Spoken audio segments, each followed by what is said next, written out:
This is where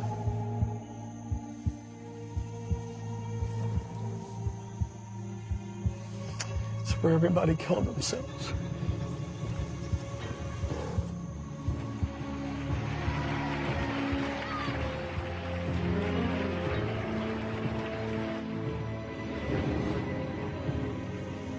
How many members of your family died today?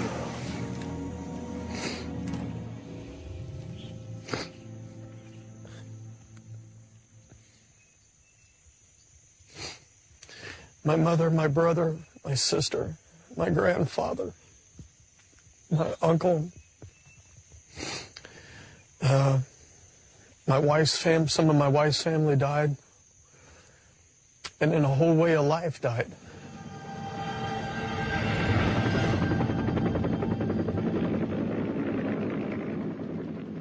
Le 18 novembre 1978, 923 personnes, hommes, femmes, enfants, vieillards, sont assassinés ou se suicident pour obéir à la dernière volonté de Jim Jones, le gourou d'une secte américaine, le Temple du Peuple.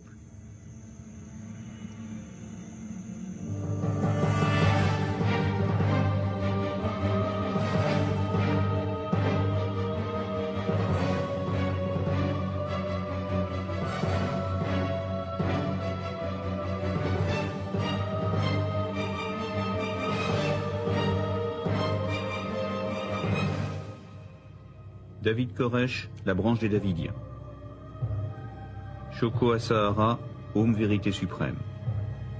Joe DiMambro, l'Ordre du Temple Solaire. Jim Jones, le Temple du Peuple. 4 hommes, 4 gourous qui tous ont basculé dans le suicide, la violence, la mort.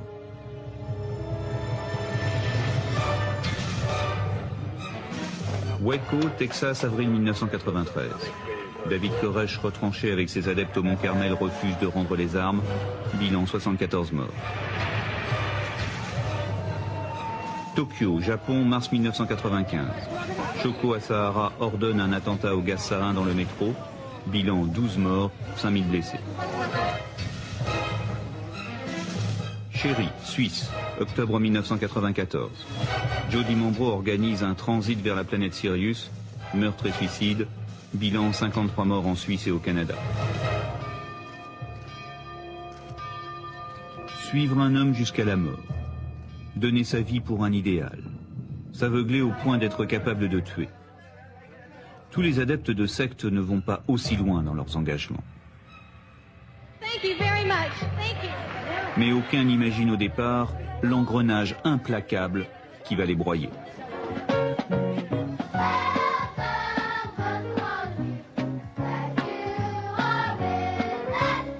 Car la rencontre avec une secte, c'est un peu comme une histoire d'amour.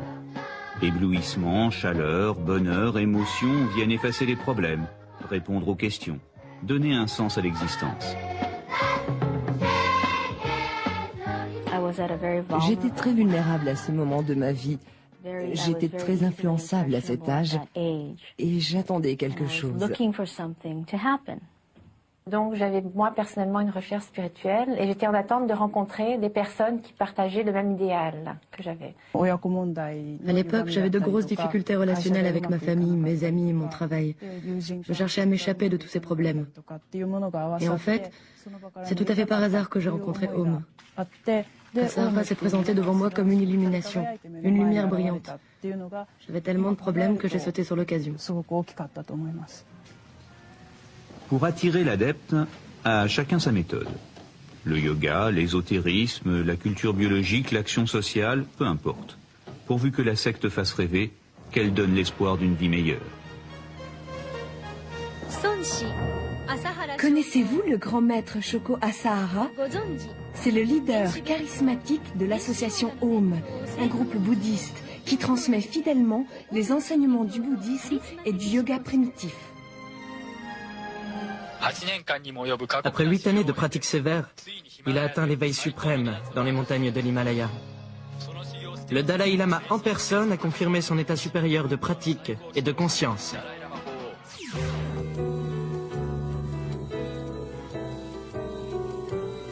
dans la campagne québécoise, à quelques kilomètres de Trois-Rivières. Un nouveau projet est lancé et il est d'envergure. La mise sur pied de la plus grande production agricole biologique au Québec. Au départ, c'était strictement ou presque à 100% d'entrer dans une association là, de culture biologique pour en apprendre plus, pour le pratiquer davantage, pour en tirer profit aussi. Je trouve que c'est une expérience super enrichissante que de faire ça parce qu'on est enfermé à longueur d'année entre quatre murs, ce que je veux dire, dans une école. Je pense que la meilleure expérience qu'on peut trouver, c'est en pleine nature, dehors. On est toujours au plein air, on est toujours pleine d'énergie. Puis on fait ça jusqu'à très tard le soir, même des fois, puis j'en reviens pas comment on est dynamique.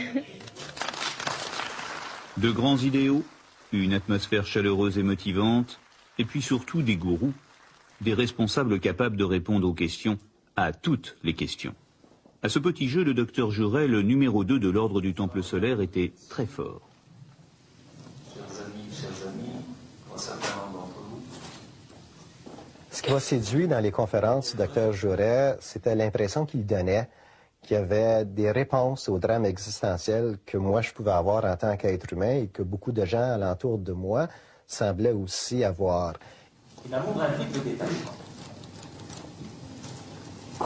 L'amour implique qu'on ne compte pas, tout en étant sûr qu'on manquera de rien. Une conférence, un livre, la secte au départ s'abrite toujours derrière un alibi. Personne n'entre dans une secte. Les gens rejoignent un groupe religieux, un groupe politique, un groupe de thérapie. Ce que l'on faisait, on allait dans les églises et on créait des groupes d'études bibliques. On ne dévoilait pas directement la vérité en disant « Salut, ce gars est David Koresh, il a plein de femmes et il sera le roi du monde. » Non. On leur disait « Venez étudier la Bible, jetez un œil à ces prophéties. » Et il y avait toujours des gens qui étaient intéressés. Je veux connaître la vérité. Et je la cherche ici. Koresh est pour moi le moyen d'y accéder, et je remercie Dieu. Quelqu'un ici lit la Bible et me l'explique. This time, when Christ reveals himself, it's going to be according to the book. Because there's some statements in there that might make you a little bit happy. Okay? Such as the rest of Psalms 40. Lord, I have preached righteousness in a great congregation. What's he going to preach?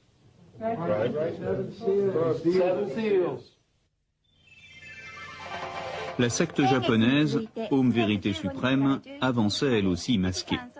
Lors des premiers contacts, le mouvement se présentait sous la forme rassurante d'un simple cours de yoga. J'étais chargé de recruter les adeptes à travers le cours de yoga, tout en dissimulant qu'il s'agissait de Aum. Il fallait d'abord inciter les élèves à s'intéresser au yoga. Ensuite seulement je les attirais vers Aum. C'est ainsi que je m'y prenais. Mais l'arme de séduction la plus efficace, c'est l'amour. I look down and I see one of our sisters here who's 97. Stand up, Sister Ever. 97 years young. Very few people could cook as good as she does. She cooks wonderful lemon pies, and she's 97 years, and you never ate such lemon pies as she cooks. La plupart des sectes s'adressent à des gens qui sont en recherche d'amour, qui sont en recherche d'accueil. Ce sont des gens qui sont solitaires, qui ont du mal à communiquer, qui ont du mal à échanger avec autrui. Et la secte va les matraquer en leur disant « on vous aime, vous êtes les plus beaux, vous êtes incompris, d'accord, mais nous on sait que vous avez une valeur intrinsèque ».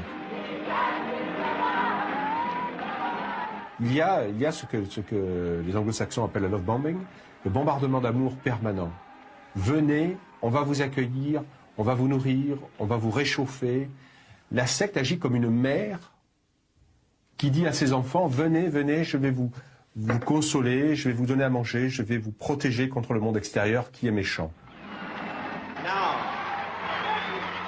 Now will each of you give a very fond embrace, a salutary kiss of greeting to your neighbor.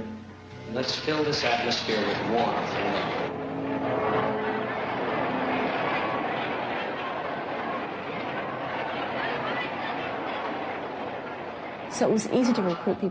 C'était facile de recruter des gens parce que nous le faisions avec beaucoup d'amour. avec de la persuasion, toujours avec beaucoup d'émotions, beaucoup d'accolades, beaucoup de baisers. On attirait les gens avec un amour très superficiel, très émotionnel. Mais ce n'était pas l'amour de Dieu. Et les gens tombaient dans le piège parce qu'ils avaient besoin d'amour.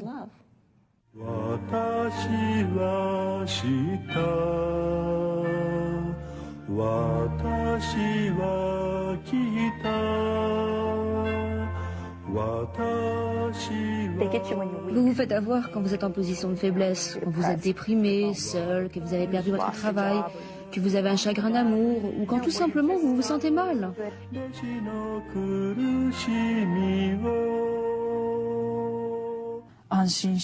Moi, je ressentais une impression de sécurité, d'épanouissement, de satisfaction, une atmosphère chaleureuse.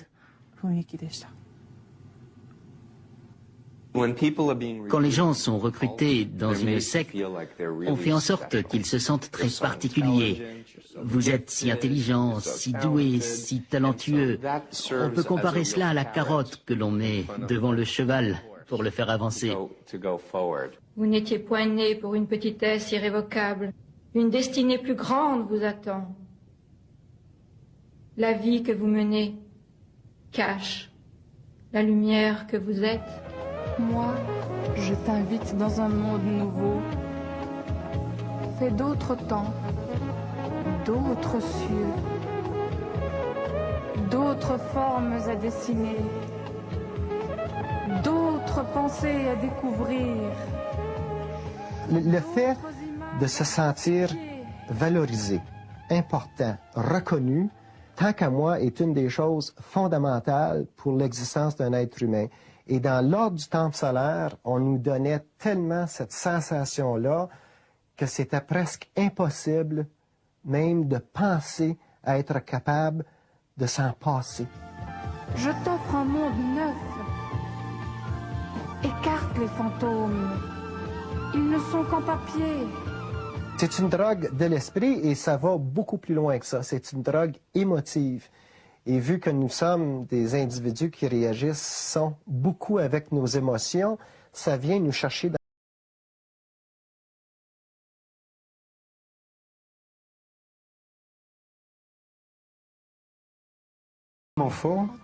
c'est tellement fort que de toute façon, il n'y a plus rien d'important.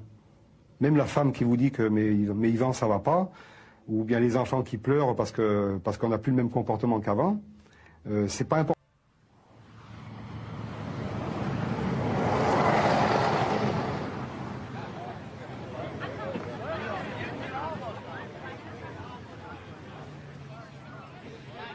Et le miroir aux alouettes fonctionne. La chaleur, la lumière, la communion, la fusion font tourner la tête du nouvel adepte. La séduction est totale. Je sais qu'il y avait un merveilleux sens de la communauté, une véritable loyauté, une franche camaraderie. On a vécu des moments merveilleux. On s'est fait des amis incroyables. Durant cette période, nous étions tous très heureux d'être ensemble. On avait l'impression de travailler sur les mêmes choses, d'être sur la même longueur d'onde, entre guillemets. Oui, on était heureux, on vivait les mêmes choses, on avait les mêmes discussions, on était d'accord sur tout, tous ensemble. Donc évidemment, c'était un bonheur, c'était certainement un bonheur.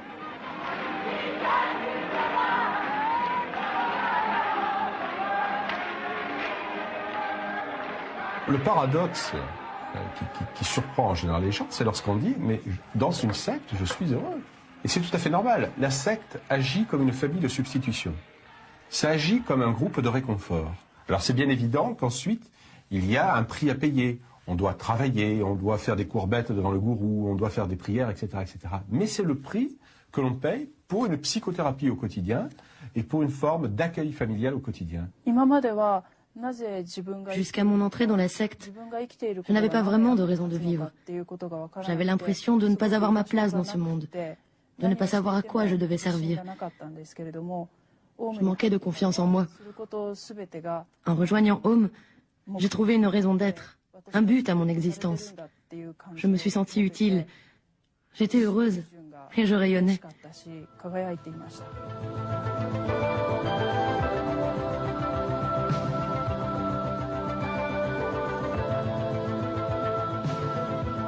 Le bonheur, et en prime, un sens à l'existence.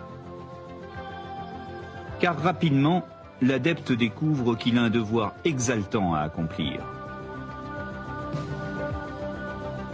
Il doit lutter contre les forces du mal. Il doit parfois même sauver l'humanité. Sauver l'humanité était un idéal très excitant, très stimulant. Partout dans les médias, à la télé, dans les magazines, on parlait de sauver l'humanité. Pour moi, ce n'était pas une idée nouvelle. Mais la fiction et la réalité se sont mélangées. Et j'ai fini par me prendre moi-même pour le héros d'une série télé.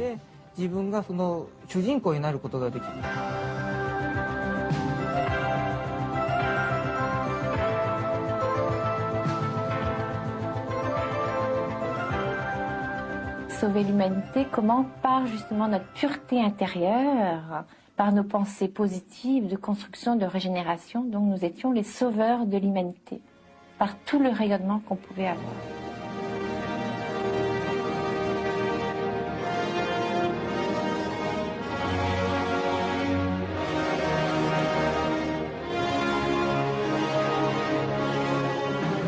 Le cours des choses en ce terrestre monde risque de nous emporter dans une vague de non-retour.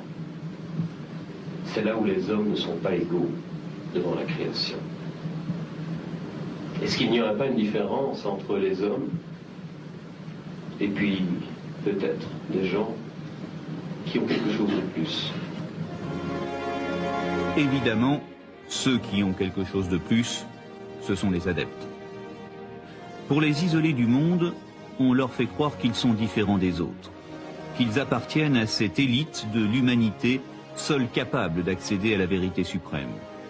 Et l'élitisme est une ivresse à laquelle il est bien difficile de résister.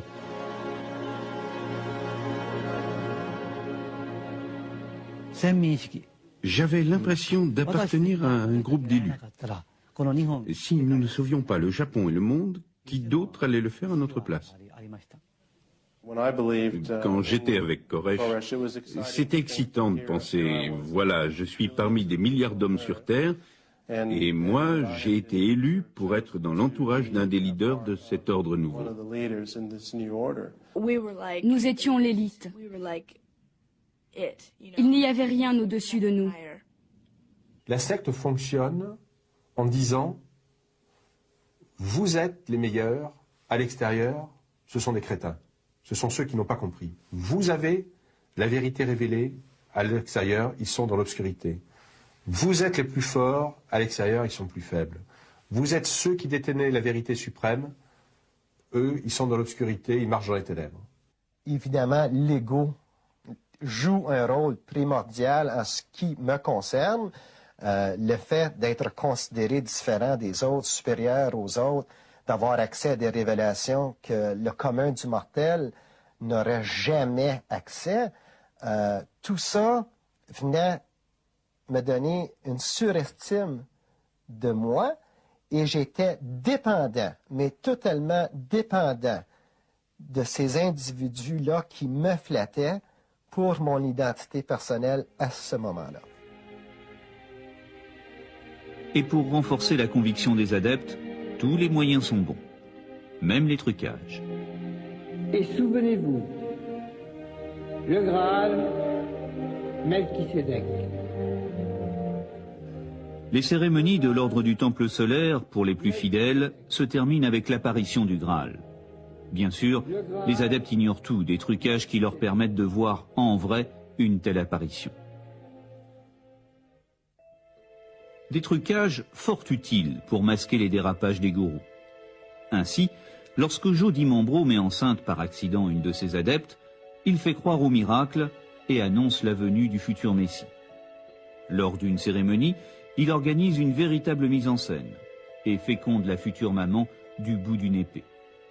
La réalité, évidemment, est moins poétique. Si on prend cette épée, de ce côté-ci, qui a une apparence complètement ordinaire, on retourne l'épée, on se rend compte qu'au bout, il y a une petite lumière rouge.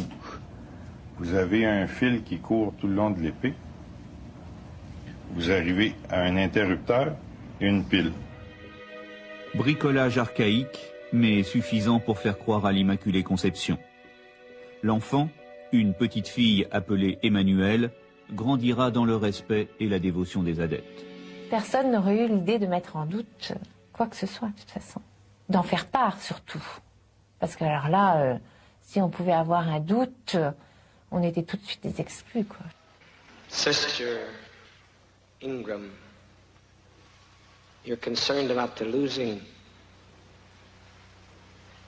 of your sight. Il était supposé avoir des pouvoirs paranormaux. Il pouvait désigner les gens par leur nom, leur numéro de sécurité sociale, leur immatriculation de voiture. Il leur disait ce qui n'allait pas, de quoi ils étaient malades, et il devait les guérir. You've told me nothing about your condition. Is that correct? No, I haven't. You're not able to see me clearly. Things just blur to you.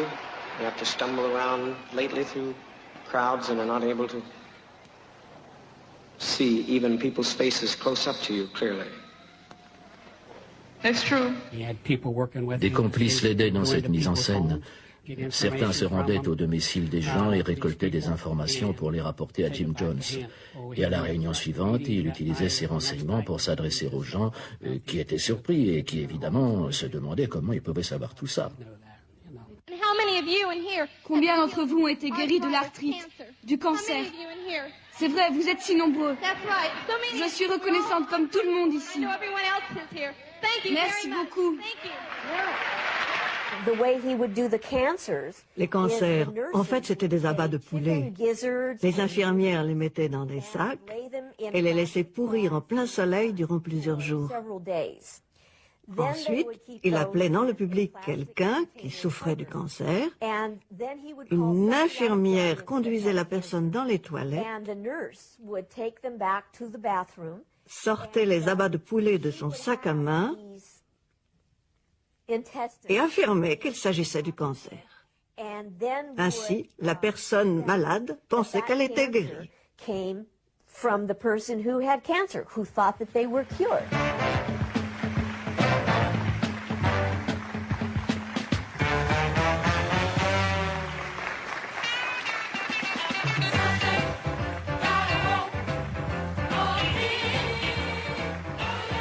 Fausse apparition, faux miracle, faux pouvoir. Peu importe, comme toujours dans la propagande, plus c'est gros, mieux ça passe. Exemple, ces photos truquées d'Asahara en plein vol. Nous avons prouvé qu'il était possible d'acquérir des pouvoirs surnaturels en pratiquant la lévitation. Chez Aum, sous la direction du maître honorable Asahara, plus de 300 adeptes ont vaincu la force de la gravité et volent. Avant d'atteindre les 30 secondes ou la minute de vol en lévitation, évidemment, l'adepte a un long, très long chemin à parcourir.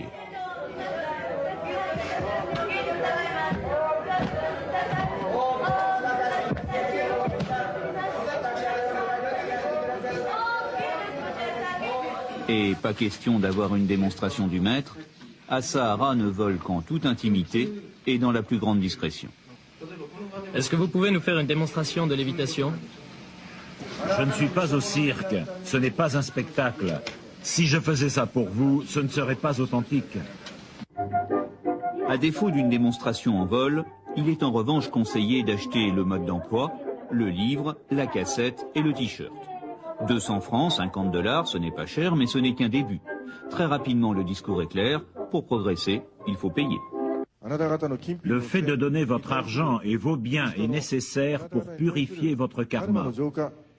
Il n'existe pas d'autre moyen de vous purifier.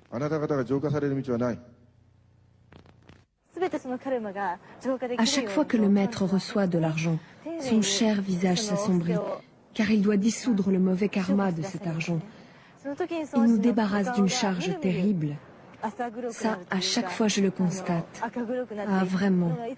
Ce doit être tellement dur pour le maître. Chez Aum, le montant des offrandes correspondait à la taille de la vertu accumulée. Donc, plus vous donniez, plus vous montiez dans les grades. Du coup, même les adeptes de base donnaient le maximum. Certaines personnes pouvaient passer trois vêtures en 6 mois, comme d'autres pouvaient en passer une par an. En fait, ceux qui passaient vite, c'est ceux qui avaient de l'argent. J'ai un peu honte d'en parler, mais j'ai perdu quelques dizaines de millions de yens.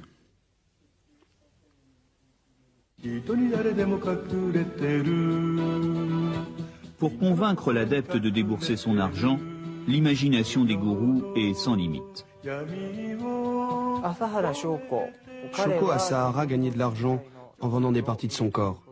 3 cheveux pour 3000 yens, 1 litre de l'eau de son bain, 60 000 yens. Et il vendait aussi les poils de sa barbe et ses bouts d'ongles. Les gens utilisaient ces reliques en pensant qu'ils allaient purifier leur esprit et augmenter leur énergie vitale et physique.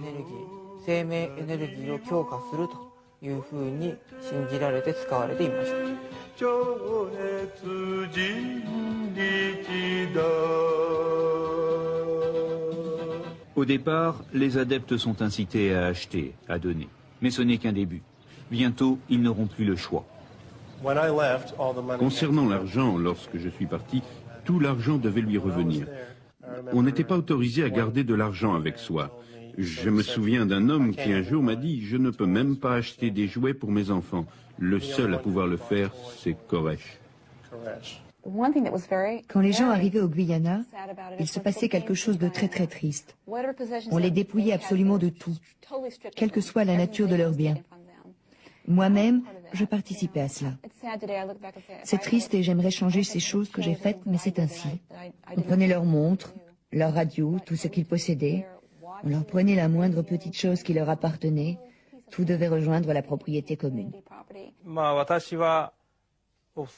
En guise d'offrande, j'ai accepté de vendre la maison de ma mère. Mais elle y était violemment opposée. Ma mère est devenue gênante pour eux. Alors, dans la nuit du 21 mars, une dizaine de personnes ont investi la maison. Ma mère s'est débattue. 4 personnes l'ont maîtrisée et l'ont emmenée dans une camionnette à la secte pour lui faire signer de force une déposition de vente. La fin justifie les moyens. Et si nous utilisons des moyens abusifs qui ne sont pas toujours justes ou équitables, ce n'est pas grave, car seul compte le but à atteindre.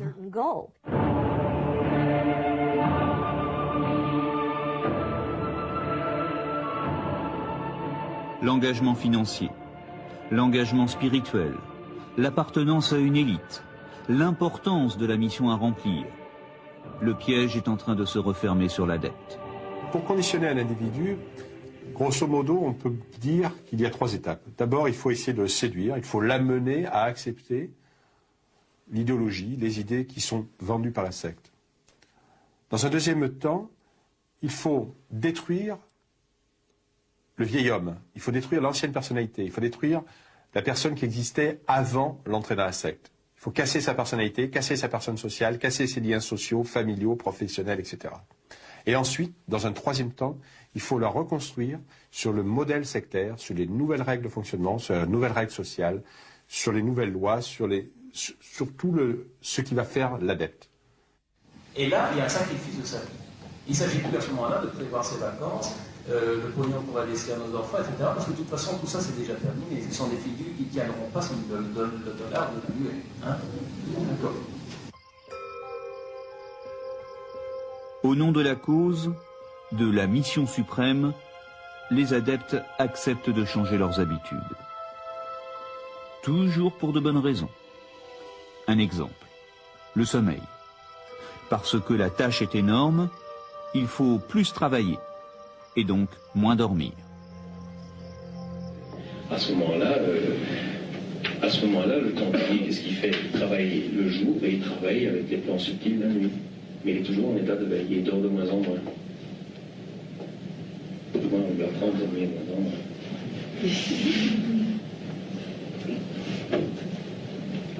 C'est pas facile au départ. Mais c'est un jeu, tout ça. Un jeu magnifique, magnifique.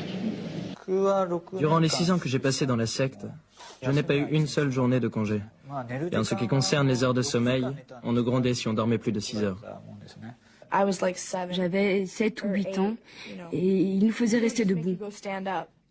Il prenait une bouteille d'eau et nous aspergeait le visage si on s'endormait.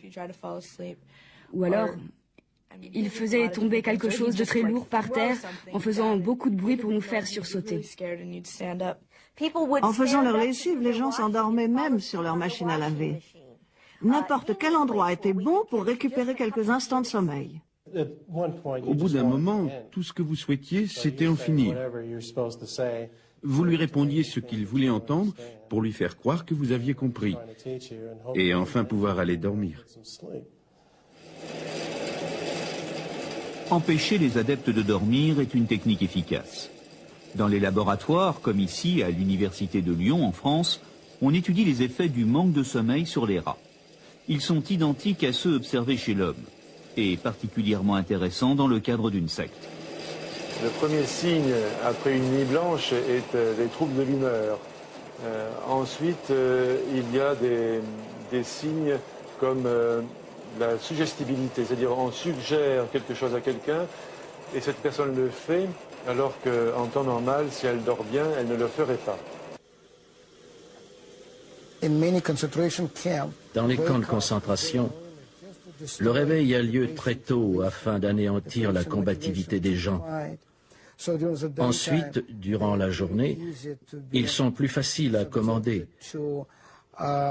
Ils n'ont plus la force de se battre, de critiquer, de pouvoir juger. Donc, petit à petit, comme des zombies ou des soldats, ils finissent par obéir à ce qu'on leur dit.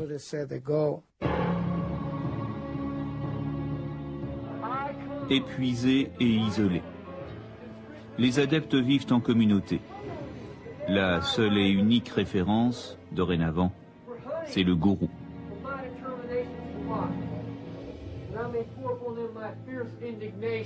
Tout ce qui vient de l'extérieur est pollué, contaminé. Un autre exemple, la nourriture. À l'ordre du temple solaire, l'hygiène tournait à la phobie du microbe. Les règles d'hygiène dans une cuisine sont très très nombreuses. C'est un endroit où il faut que l'hygiène soit le plus stricte dans toute la maison en fait. Donc à l'intérieur de la communauté, c'est vrai que nous avions une hygiène de vie très stricte, c'est-à-dire qu'on devenait presque maniaque. En règle générale, on pourrait dire de toute façon qu'on n'est jamais assez maniaque en ce qui concerne l'hygiène de la cuisine. Tout à fait. Tous les aliments devaient être lavés à 7 reprises, parfois même à l'eau de javel. Alors bonjour Mickey, vous nous préparez une bonne salade pour le souper? Oui. Il fallait laver tous les soirs le sol à l'eau de javel, donc tous les jours. Il fallait tout désinfecter pour ne pas prendre les énergies des autres, pour ne pas être contaminé par les énergies des autres, ne pas contaminer les autres par notre propre énergie, quoi. Ne pas mélanger les énergies.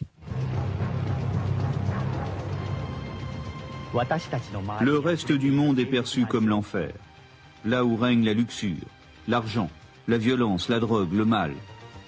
Peu à peu, tout ce qui n'appartient pas à la secte est condamné, maudit, interdit.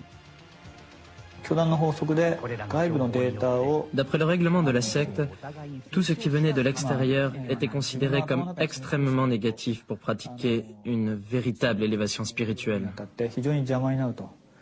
C'était difficile de me trouver, mettons, dans des magasins, de frôler des gens ou n'importe. Il fallait surtout pas que je touche trop les gens. Ils me contamineraient, entre guillemets, par leurs énergies négatives et basses. Terrible, hein? Je pensais que toutes les informations venant de l'extérieur étaient mauvaises, fausses, fabriquées. Je n'éprouvais pas un sentiment de peur, mais une espèce de pitié à l'égard du monde extérieur.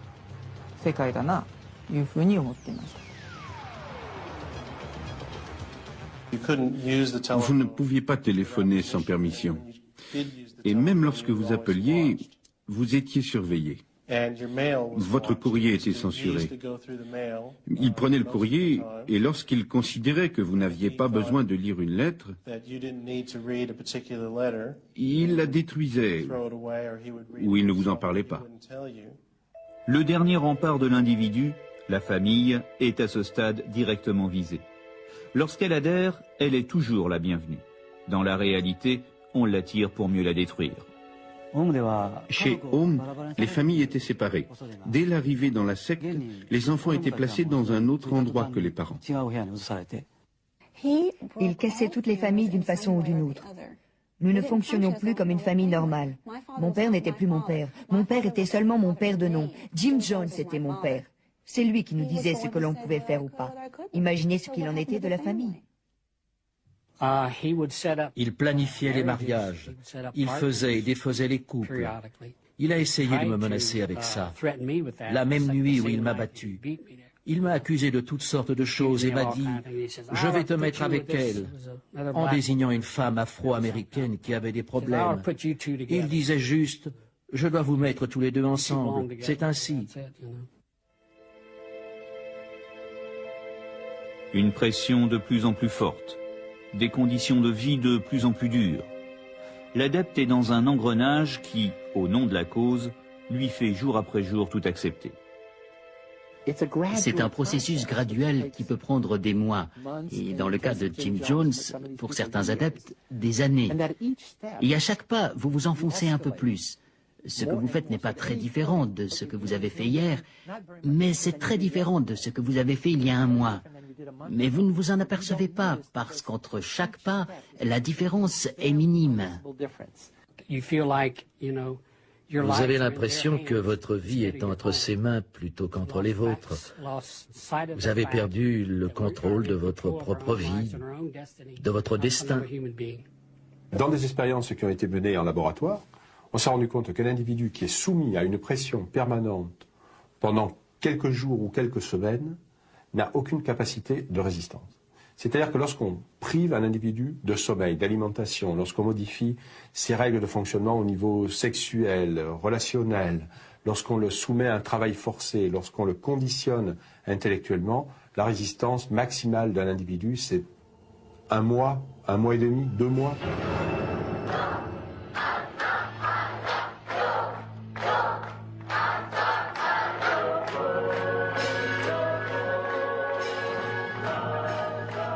Vous n'êtes plus rien. Vous n'avez plus rien à quoi vous raccrocher. Vous n'êtes plus qu'un chiffre dans la masse. Vous n'avez plus de vie. L'adepte a tout renié. Il ne reste rien du passé. Il est devenu une autre personne.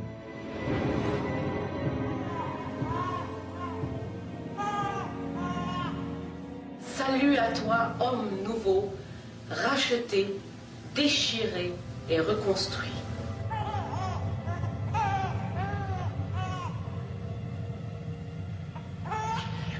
L'homme nouveau, l'homme d'en haut, l'homme nouveau, perdu d'espère. Un homme nouveau qui n'a qu'un seul objectif et une seule fonction. Servir et adorer le gourou tout-puissant. D'après l'enseignement, les adeptes devaient devenir les clones du gourou. Ne plus penser, avaler tout ce que disait le gourou et ainsi atteindre la vraie sagesse.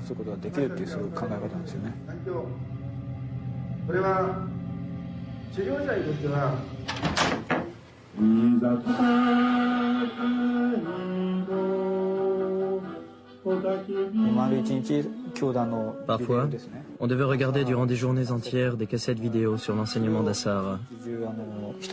On nous mettait dans une espèce de cellule. C'était des cellules individuelles avec un téléviseur. On était enfermés à clé et on devait passer des jours et des jours à regarder la télé, sans même pouvoir éteindre le son.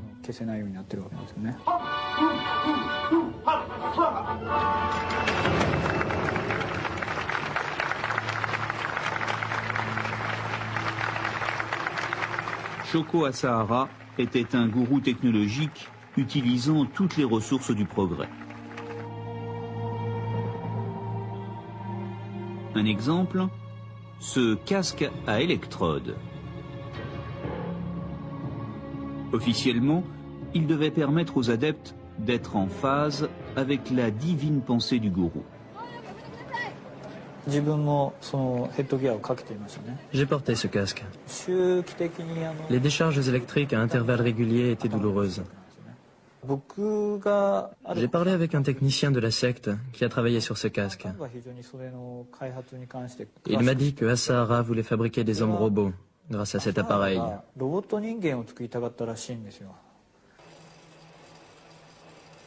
Le professeur canadien Michael Persinger a mis au point un casque similaire dans le cadre de recherche médicale sur l'épilepsie il y a 25 ans.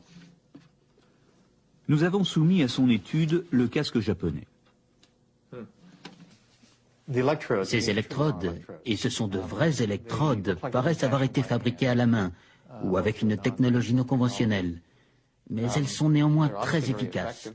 Celui qui les assemblait savait ce qu'il faisait, mais ça reste artisanal. Le professeur Persinger n'utilise plus ce type d'appareil depuis 15 ans. Les effets secondaires sont trop graves. On observe des modifications importantes du comportement. Soumettre le cerveau humain à un certain courant électrique n'est pas dénué de conséquences intéressantes pour une secte. Si vous stimulez le cerveau d'une personne jour après jour, vous pouvez modifier son comportement, changer son identité, altérer l'image qu'il a de lui-même. Et surtout, vous pouvez augmenter de manière très importante sa suggestibilité.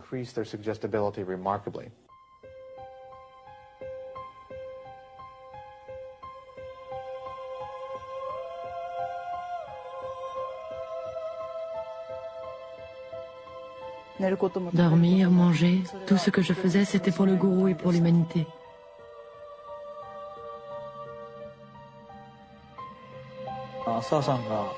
Asahara, c'était le dieu, celui qui avait atteint la sagesse absolue.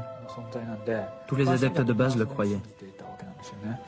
On le considérait comme un être exceptionnel, surhumain.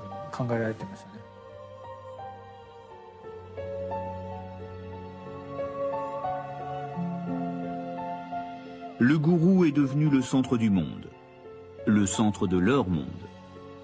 Il a tous les droits. Le servir n'est jamais un sacrifice. Il nous donnait l'opportunité de devenir la fiancée du Christ. Alors imaginez-vous, je sais que cela paraît fou, mais pensez à ce que cela peut représenter. Vous avez la possibilité de vous marier avec l'homme le plus parfait de l'univers. Je n'ai pas du tout eu l'impression d'avoir été abusée. J'avais plutôt le sentiment de faire partie des privilégiés. Avoir des relations sexuelles avec Asahara permettait de s'élever à un niveau supérieur de conscience. Ainsi, on pouvait supprimer la souffrance, ressentir plus d'amour, devenir plus charitable, être quelqu'un de formidable. Oui, à l'époque, j'aurais bien aimé faire l'amour avec lui.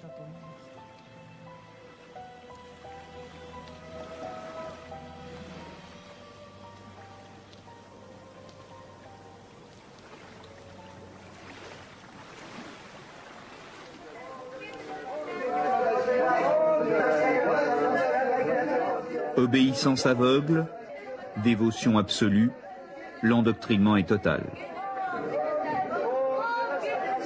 Personne n'y échappe, pas même les enfants.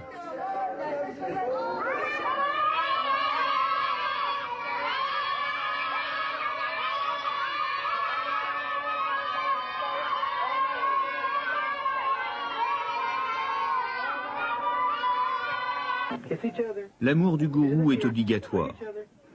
Ces images ont été tournées par les Davidiens durant le siège de Waco quelques jours avant l'assaut final. David Koresh, de la bouche de ses enfants, n'attend qu'une seule réponse. You love your daddy? How much you love me? How much? Huh? You love daddy? Huh? You love daddy? Huh? You love me? Am I good daddy? Yeah. Good. Et malheur aux récalcitrants. Le premier souvenir que Sean a de son père, c'est une fessée d'enfer.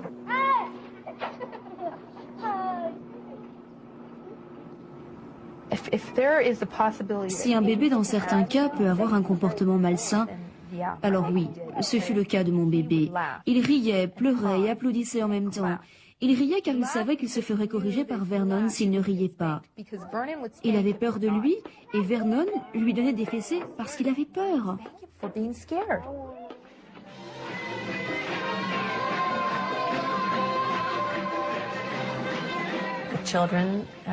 Il frappait les enfants avec une planche en bois. Il leur mettait un micro devant la bouche, de façon à ce qu'on les entende mieux crier.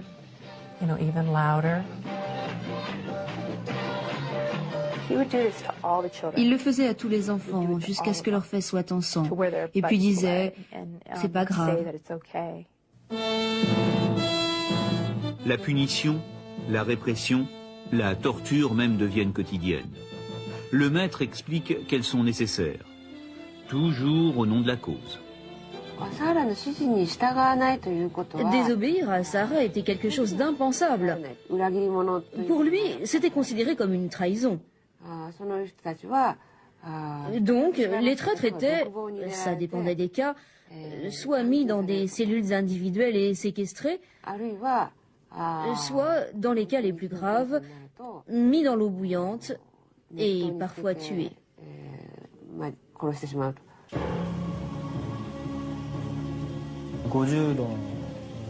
Il remplissait la baignoire avec de l'eau très chaude, à environ 50 degrés.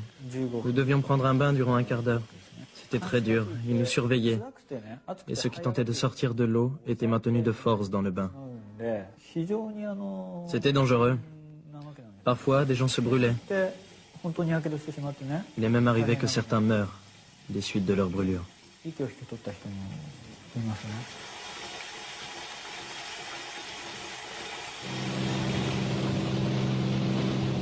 Au Guyana, à Johnstown, où Michael revient pour la première fois, les punitions pour désobéissance étaient tout aussi sévères. Une fois à Johnstown, et c'est une des choses qui m'a ouvert les yeux au moment où je m'interrogeais sur ce qui était bien ou mal. Un jour donc, une jeune fille refusa de coucher avec Jim Jones. Il a alors commencé à la droguer. Elle était complètement hébétée. On la voyait errer dans Johnstown comme un zombie. Elle se comportait comme si elle n'avait plus sa tête. Elle ne connaissait même plus son propre nom. Et puis, il y avait aussi une sorte de cachot sans lumière, où il enfermait les gens pour les reconditionner, leur faire perdre l'envie de poser des problèmes, ou de s'enfuir de Johnstown. Mon fils aîné, lorsqu'il a désobéi et qu'il a voulu quitter la secte, a été enfermé dans une cellule obscure, seul, pendant 40 jours. La cellule, c'était un conteneur de camion, un espace minuscule. En surface, la moitié d'un tatami. Nous étions enfermés à clé. Il était impossible de s'asseoir correctement. Nous étions obligés de rester en position de lotus jusqu'au moment où les gardes nous laissaient sortir. C'était très dur. On pouvait devenir fou là-dedans. Et effectivement, certains ont perdu la raison à la suite de cette punition. Conditionnés, surveillés, réprimés, les adeptes sont entraînés dans la spirale infernale. Pourquoi ne pas fuir? Parce que souvent, il est déjà trop tard. Les murs sont trop hauts, les barreaux dans la tête trop épais. Dorénavant, quelles que soient les circonstances, l'adepte est prêt à suivre le gourou, cet homme à qui il a tout donné, cet homme dont il a fait un dieu, son dieu.